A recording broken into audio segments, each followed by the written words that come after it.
Hey wife, hey, it's Wife Strut Wednesday, and normally that's like the happiest day of the week because I get a moment with you ladies. My voice not so chipper, and I would love to fix that, but that's not gonna happen. So we're gonna do a Mrs. Daily. Y'all know that means I'm not doing no edits, probably not adding no music, and I just want to chat with y'all for a few. As you know, I went to Arizona for a quick trip with my friend who's gonna be moving. She was like, "Hey, you want a break?" And I'm like, yes, ma'am," like immediately. And then when the day before it was time to go, I had talked to my husband about this, a month out, and he was like, "Yeah, sure, go take a break, whatever." And then as it was getting closer, I was like, "Oh my gosh, I totally need this." But the night before I started like feeling some kind of way about it. Like he was like, "You're going to Arizona?" And I'm like, "Come on, we talked about this." He's like, "I know, but I guess I didn't make sense of it, whatever. And then it was like, "Well, all right, see you when you get back." I got to the airport and I was like feeling such guilt, wife guilt, we'll call it. Like, oh my gosh, my husband isn't doing as well as we expected, and like, how dare I leave? And should I be gone this long? And like, all these things are playing through my head. And I'll add the video, probably right here, that I did when I got off the plane. But before I got on the plane, I was just feeling like trash. Like, you should be better. I'm on the shuttle because I just got to a little mini vacay in Arizona. And let me just be honest, I was feeling some kind of way this morning when I got up. Like, should I go? Or, my husband is injured and maybe I shouldn't have scheduled to stay so long. And now I already have all my flights. And then I got to the airport and I was still feeling the same kind of way. And then I started thinking, like, well, what is this wife guilt? Like, I go hard all day, every day for my family, my husband, my job. And why is it that I feel like I can't take a break? Why can't I have a moment just to be like, you know what? Pause, reset, rejuvenate.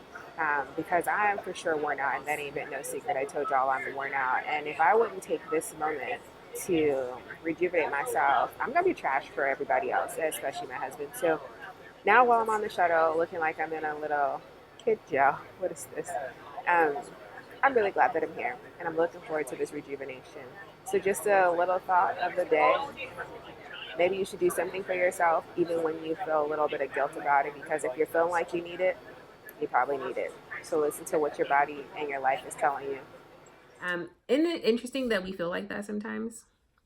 Like, clearly I know that I'm doing all that I can and some, darn near killing myself trying to help with this process, and just like, yeah, still feeling bad about it. But needless to say, as you just saw in the video, I started feeling a little bit better once I got there. Like, you know what? Take a minute for yourself. And it's so interesting that I used to do training for visually impaired senior citizens, like ages 70 and up. And a lot of times they had children and friends that were like helping with their daily living skills. And so one of the things we always tell people is that, like, you have to have respite. Like, I know that you're trying to do everything you can for them, but like, if you don't take care of you, there's no you left to take care of them. And I should apply that to my life. But it's so much harder when it's you in the situation. I'm not saying I'm a caregiver, I'm his wife. So like, that's part of the life they're in, right? Or thereof. But it doesn't mean that it's always like fun. It's not fun. But I don't remember anywhere in my vows saying it was going to be fun. It said better or worse, sickness and health, meaning that worse was going to come and sickness was going to come, and here we are.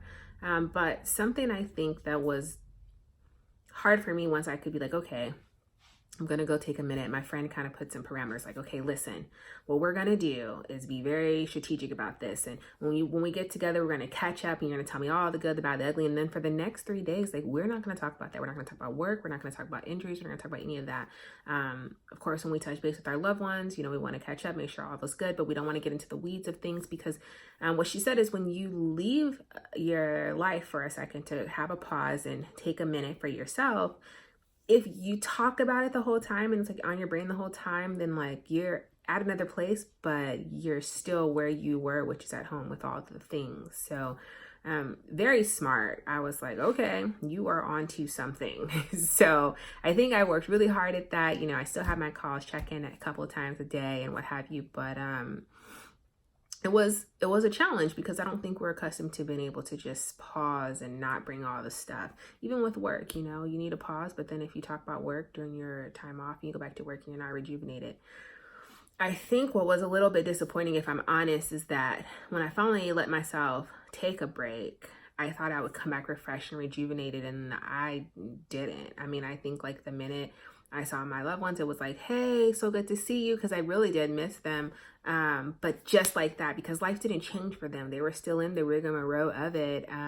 I just got a break, and then you come back and it's like, jump into the groove because you got a minute. And it made me wonder, like, did I really get a minute? I mean, literally I did, and geographically I did, and the daily hustle I did, but like, no. I mean, it was helpful because everybody was about to get it. I mean, everybody was about to get it. Like, line up, get some of this. And it wasn't going to be positive. Like, and I think when we're worn down, you start thinking about, like, my husband would be like, are you upset? And I noticed that he was not able to distinguish between like tired and all the other emotions, frustration, upset, like pissed off. And that kind of told me something about myself. But I started thinking, like, how does an exhausted or tired person behave? Like, if you ever watch a tired person, like, someone comes to me and you're like, are you okay? You seem really tired. Their face looks different. Their energy is different. They walk different. Even when things are funny, the stuff that they typically laugh at, like the laugh is different. And apparently this face I have, the only one I have, which is got RBF all in it, apparently, doesn't make it easy to distinguish between the two. And it was like, listen, I haven't been complaining. He's like, no, I haven't, ask you really, do I have to this? No, he says, but something's different. And I'm like, it's exhaustion. Like, I'm trying to push through, but there's only so much you can push through. So I guess the question I was asking myself, still don't have an answer to, is like, when you are at a place of exhaustion, you do need to take a break for yourself. But how does that break really do? Like, do you get rejuvenated? Because I don't feel rejuvenated. And the question is, like, how long can you sustain exhaustion? I mean, I guess it's a lighter version now because I did get a minute of reprieve, and I am so appreciative of that. But does that make sense? Like, am I just talking crazy? Like, can you be tired and then like get a little bit of reprieve and still be tired? Kind of makes me think like when you take a nap and then you have a day in, the more you sleep, the more sleepy you are, but you still need it that day to nap. I don't know. Anyway, there's a part of me that kind of wants to embrace the season, right? Like, the check-ins aren't like, hey, it's Life Joy Wednesday. Like, no, that's not where I'm living. Like, but at the same time, like, you get a choice, right? And how you try to embrace the season. So my biggest thing that I'm working is just like not complaining about it, but still feeling it and not letting the feeling overtake everything in life and not being able to find the small moments of happy. But y'all know my life goal is to have joy, and joy is consistent, right? It's not situational, and I am not there yet, but right now I am trying to work to find a little bit of happy in every day. Today, the little bit of happy was walking out of the store from yet another prescription, even though we got not great news at the doctor, in a follow-up, and seeing the pretty Texas sky. I am constantly amazed with the beauty of God's sky. It's like someone takes a paintbrush and just goes at it. And I am like, thank you for that. So today I walked out, I caught a glimpse of the sky, and I so happened to look down and caught a glimpse of my distressed pants. And that was my moment of happy. Short-lived, very small, but I'm trying to find it. So if you have any suggestions, let me know. How do you deal with different seasons? How do you like balance the embracing the season and feeling what you feel and being able to label and own it, but not letting it take over elements of your personality? I think it's hard to see your full personality when you're tired, or when you're like, can I catch a break anywhere? We're juggling so many things.